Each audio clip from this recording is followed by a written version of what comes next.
Welcome to Chats with Changemakers, the Northeast podcast for people who want to make the world a better place. Hello and welcome to Chats with Changemakers. I'm your host, Kate Duffy. This series has been generously sponsored by the Social Enterprise Academy, who champion leadership and learning for people driving social change. So be sure to check out the links in the show notes for accredited and non-accredited opportunities in your area. In this episode, Ibrahim Dumbia of the People's People CIC tells us about his journey from trying to stop an incident of antisocial behaviour to leading an organisation supporting young people to find a more positive path. Let's hear from Ibrahim. Hello, Ibrahim. Hi, Kate. How are you today? I'm good. Thank you. How are you doing? I'm very good. Thank you so much for asking. No worries. I'm really looking forward to our chat today because we've worked together sort of on and off now for a good few years. Throughout your journey, there's been that punctuation point of us being able to catch up. So I'm really looking forward to hearing how things are going with the People's People CIC. But before we get onto that, let's start with you as an individual. Where does your inspiration come from? Like, what made you want to make a difference in the world? Yeah, if I recall, in the back of 2022, and I was driving in the back alley of Amstead Road in Fenham, and I drove past 4 children that were standing by a wheelie bin, and as I look into my wing mirror, and I realized that they were setting a wheelie bin on fire. We had like a petrol car and a light. So then I stopped. Then I shouted at them. I said, "Hey, what are you doing?" When I ran after them, then because there's 4 of them against myself, so I had to run after one or two. You know, we're going different directions. So I called one of them and I called the police. And the police said to me, "Yes, we got all the information, but you're not allowed to restrain them, to hold them."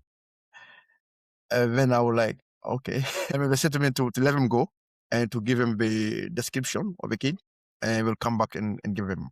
When I realized that there was an issue. And I realized that the police couldn't do anything about those kids because what time will the police will have come to catch those kids? We're already gone. So I thought if I cannot do the police cannot do anything, myself allowed to do something. Maybe I can do something for this kid, because this kid actually, the action kind of was quite really relatable, because I remember when I was a kid, those are the kid kind of thing I used to do myself. So I realized that those kids, it's not because they want to set a wheelie bin on fire. It's because they are bored and there's nothing there for them to do. And that's what I realized. So for that reason, that's when the idea of the people came about. And I was speaking to a lovely lady called Fozia Aide that used to work for Newcastle City Council. And I explained to her that I would like to support the kid. Having said that, I was still doing something in the mosque for the kid. But that gave me like an idea to go a little bit further for more kids, to make it like wider. So that's where the idea all came about. The passion for me, it really is when I see those kids enjoying themselves. And when I see a 7 years old, 8 years old scoring a goal, celebrating like Ronaldo, flying on the grass, and I can see the joy on his face. So that it touched my heart, and I'm so happy to see them happy. You know, so to be fair, that's my passion, to see them, those kids, you know, enjoying themselves and keeping them away from the street. Really, Yeah. Fabulous. And I don't think there's many people who their social enterprise journey starts with hightailing it down a road, chasing some kids after they've set a wheelie bin on fire. So I feel like we win the original story mark there for sure. Yeah. Brilliant. Okay, so tell us a little bit more then about the People's People CIC. What is it? What does it do? What we do is to use sport and recreational activities as a deterrent to antisocial behavior, especially in the youth. And as I said earlier on, and we believe the youth, only we kids are good. It's because there's nothing there for them to do. So they are bored. It's through boredom they go and create issues in areas where they commit antisocial behavior or petty crime. So we believe using recreational activities and sports, which together it kind of help the kid, give them confidence, and also keep them away from the streets. That's what the idea of the bubble is all about. And not only that, but we also support refugees, asylum seekers, and those who are having difficulties in their life, really. And whereabouts are you based, Ibrahim? We are based in most of our activities take place in the west end of Newcastle, but the organization is set up in Sheffield. That's our address. Okay. Yeah, Excellent. And how yeah. many people are you working with here? Is it kind of like a small little group of 5 or 6 kids, or are you talking big numbers? I talk in big numbers. I don't know if you remember, there's a while where you asked me a question, what was my proudest moment? And I said to you, it was when I had about eight children in one of my events. To be fair, it's no more the proudest moment. Became like a norm. To a point where we even had to reject some kids. We had to, because we also had to look at the safety of the kid, so we cannot take too many. So, but most of the events we get more than 80. So, but what we done, we kind of broke it down on age group, because before we used to do like from like for instance from age 9 to 16. So now what we do from age 7 to 11, and then 12 to 16. This way all the kids cannot participate. But with girls, we put all the girls together from age 7 to 15. So that works perfectly well. Amazing. Yeah. And I'm just wondering then, because that's quite a lot of kids. Yeah. How are you working out what it is that they're interested in? Is it that you choose something that you're going to put on and see what happens, or are you a little bit more sort of led by your participants than that? That's a very interesting question. With one of what we do, we invited the kids once, what do you call it? We invite them for dinner. In the dinner, what we did, we put them into groups per table, and then we asked them to tell us what they want us to do, and first to find out what they want to do and what day they want to do it, what day they would like to do it, and what time they would like to do it, and how will that help them as well.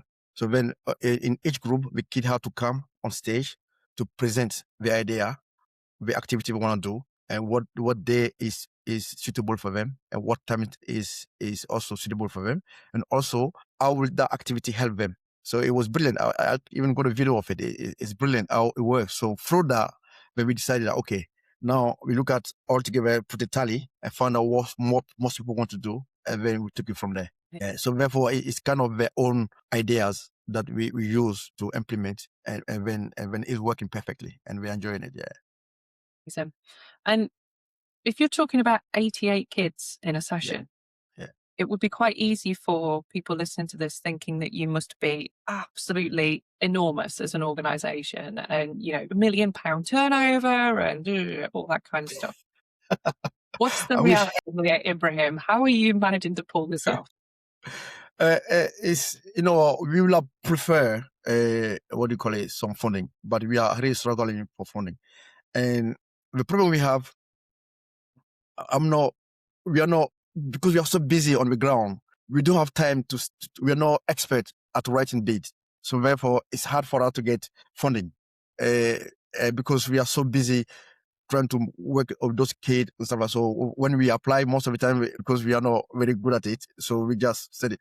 So my advice is, if your funders, some of them can come and watch our event, and then I know it's hard for them because there's so many people they have to deal with. But now and again, if there's some application you see, you're like, oh, maybe this guy hasn't got everything we got, but maybe let's go and have a look to see what he's doing. I think that will help because not everybody is expert at writing bids. So therefore we have to charge the parent, which is quite hard for them. But we charge as little as possible, just enough to pay for the venue or what do you call it, the refreshment and this kind of thing.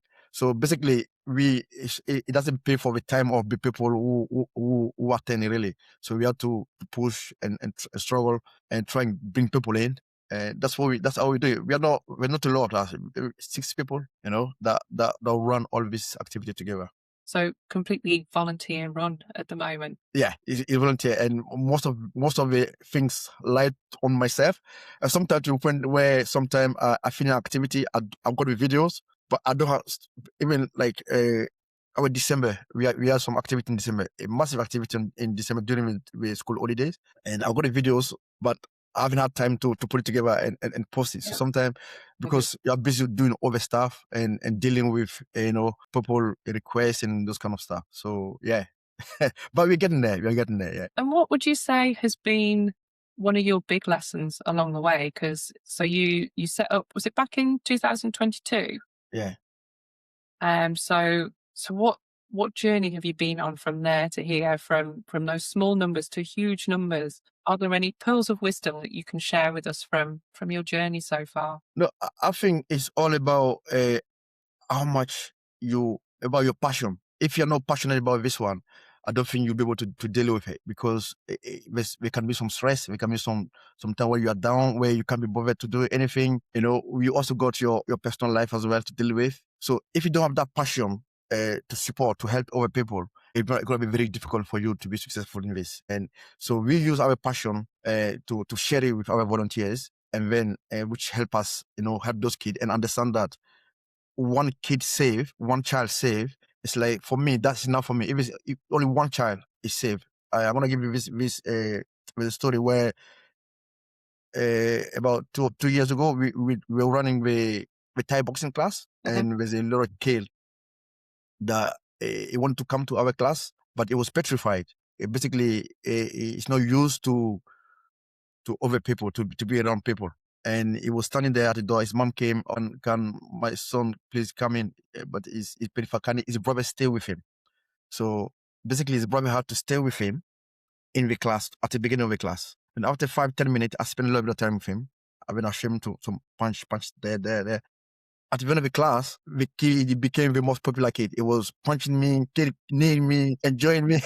He was running everywhere, and he became the the most famous guy. The kid, he was loved by everybody, and he was quite fun. And he would tell his mom that why we stopped the Thai boxing, because we didn't, at the time we had some funding because of the venue is quite expensive. So we had some funding to run the Thai boxing class, and then we had to stop it because we didn't have any more funding left. And the kid, apparently his mom contacted me and said, "Why did you stop this Thai boxing?" I said, "Listen, we don't have any funding, but we try to come back." And she said that it was quite sad because it was good for him. He was enjoying himself. That I remember that kid, because I'll never forget that, because for me, that is enough. Even if that one child, the life has changed through that, for me, that is enough. It doesn't have to be 80 people. If it's 80 people, life changes, great.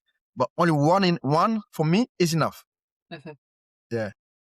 That's wonderful, Ibrahim. And I can absolutely imagine that character as you've been explaining. I wonder then, what's the future picture for you guys?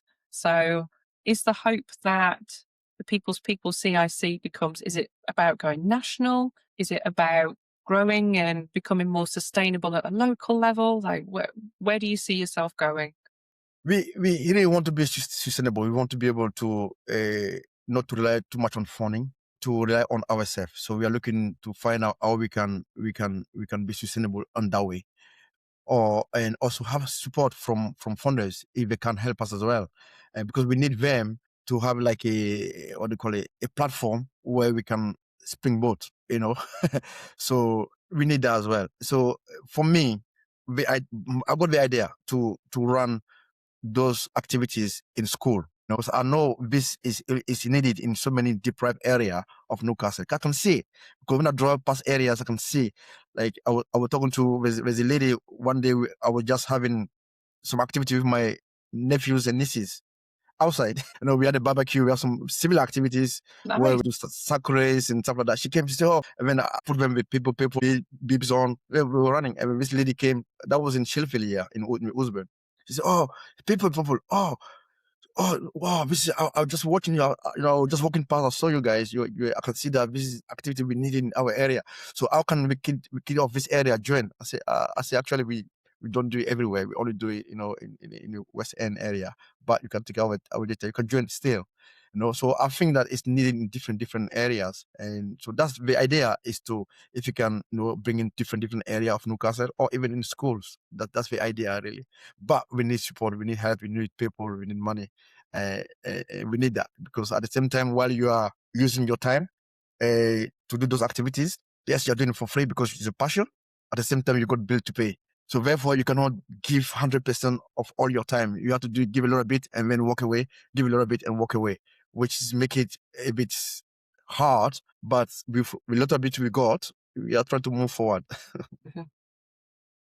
So, Ibrahim, Yeah. that brings us perfectly, I think, to the final question for you today, which it might be a little bit of a repeat of what you've just said there, but this is a chance for you to tell us what the call to action is. You've hopefully got a whole audience here championing you.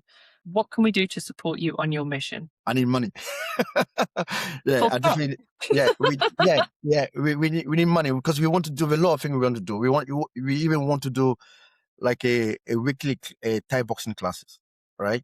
Which is, we need to buy equipment. Yes, we have some equipment, but all of them are kind of, not going anymore. So we need to hire the places. We need to pay the coaches and stuff like that.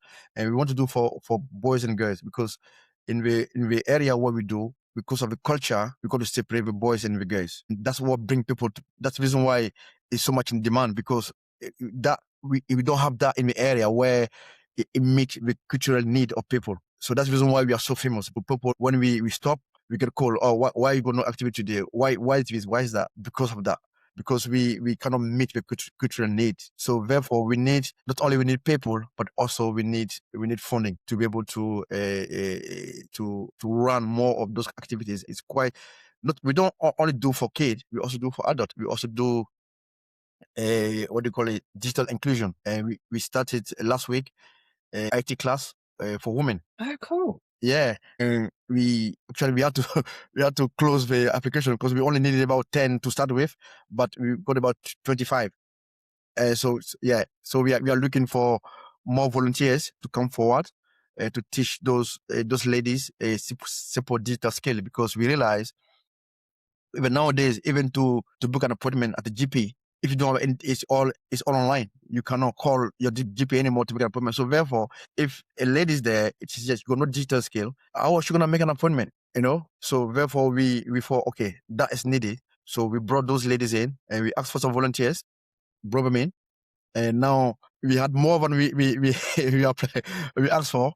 So now we are looking for more volunteers to come along. As I said, it's got to be segregated. That's the reason why we need women to teach women and men to teach men, because to meet the cultural need, really. Yeah. Yeah. Yeah. And I love that, Ibrahim, the fact that that's how you're working in response to what the kids are telling you that they want, but also actually what the community and the culture needs you to do as well. So brilliant. Thank you so much for sharing your time with us today, Ibrahim. The We're going to pleasure. be sharing all of your links and all of that kind of stuff with people. So hopefully there'll be lots of people with lots of cash heading your way. Thank you. I hope so. We did it. Fab. We did it. Thanks, Thank you so much. Ibrahim. Thank you so much. You have a fantastic day. Bye bye. I think Ibrahim's story can really resonate with us all. We've all had those moments where we've tried to follow the correct order of things, only to realize that there's something broken in the system. The fact that Ibrahim then went on to find a solution and take action, I think is where it really counts. And this is exactly what we mean by change makers. I think there's several takeaways from Ibrahim's talk, but there were three that really stuck out for me. The first being passion is what carries you. If you don't care enough, you're not going to be able to go the full distance. I think this is really important for change makers. Just because you've got a good mission, a good heart, and a good idea doesn't necessarily mean the path is going to be easy or even that you're going to succeed. So I think that that's a really important thing to come back to, is that it's that passion that's going to carry you through the good and the bad. I think his next point was about truly connecting with the people that you want to support. So really taking the time to talk to them about all the details, not just the easy stuff, but the what time, what activity, for how many weeks, all of those kind of things, the logistical details, as well as the fun, practical stuff, and then building out from there. I think that this is one of the main reasons that Ibrahim has 88 kids showing up to his youth sessions. So really being able to build from what kids are saying they want and responding to that. Which takes me to my final thought, that whilst Ibrahim is extremely clear on his mission, he's taking the time to find out what people would like. He's also taking the time to then respond to the needs that are being presented within his community. So changing, adding and adapting his services as they're needed. So another brilliant interview with a wonderful change maker.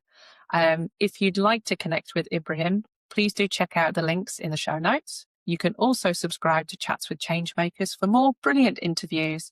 And don't forget to join our free Northeast Changemakers community to connect with more people just like Ibrahim. A huge thank you to Social Enterprise Academy for supporting this series and for their ongoing commitment to helping people grow the skills and the confidence to create real change. Catch you next time. If you've been inspired by what you've heard today, come and join our free Northeast Changemakers community to meet like-minded people and start your journey to changing the world.